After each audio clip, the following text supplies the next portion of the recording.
morning. So dito ako ngayon sa BGC. Kakape lang. And then tapos ko magkape, bumili tayo ng kape uli para naman sa boss ko. At ganap ako ng saging. Yun, saging. So ito, pakita ko yung view. Although nakita nyo na yung view kanina, maganda yung sunrise, pero ito naman siya pag maliwanag na.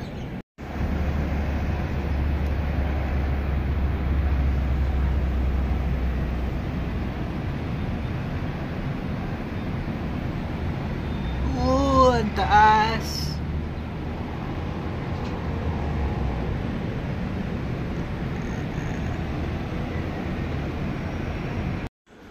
Tapos na magkape, going na papunta ako sa baba. Bumili ako ng kape uli.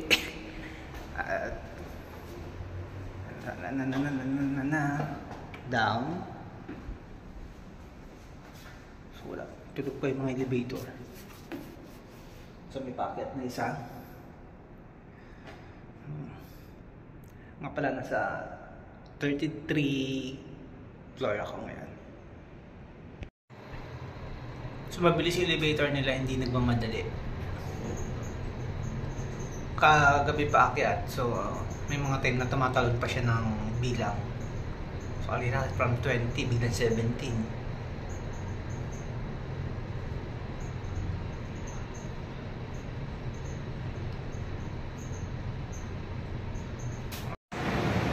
So ito yung baba. Baba. So nabili ko na yung iba. 7-Eleven, Joy, tsaka saging. Punta naman tayo ngayon dun sa kape, Starbucks. Let's go! So yung building na mataas, yan nga pala kami nakatuloy.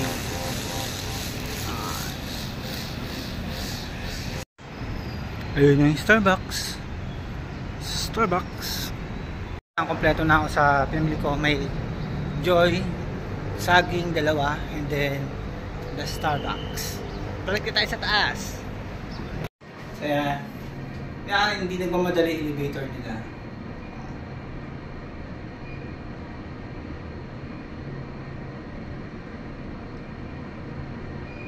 Sa tulin eh.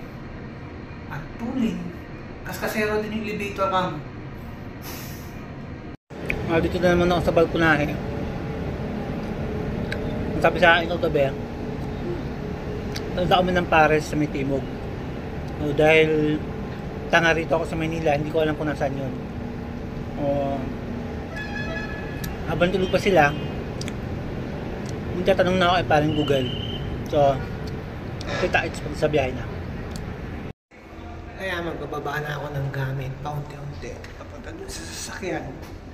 Gawa ng nasa kabilang building yung sasakyan eh. Mahal yung parking dito, kaya doon ako sa kabila. So kita-kits, magbaba muna akong gamit.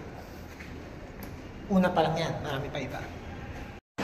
Nandito ako ngayon sa building kung saan parking sasakyan. Kaso sarado pa siya. Ay, di makita. Doon ako galing sa kabila. Ay, tapos dalawang maletang malaki. Ang bit-bit ko, meron pang mga bag doon, tsaka yung bag ko. Meron pang malaking coffee machine sa loob ng sasakyan.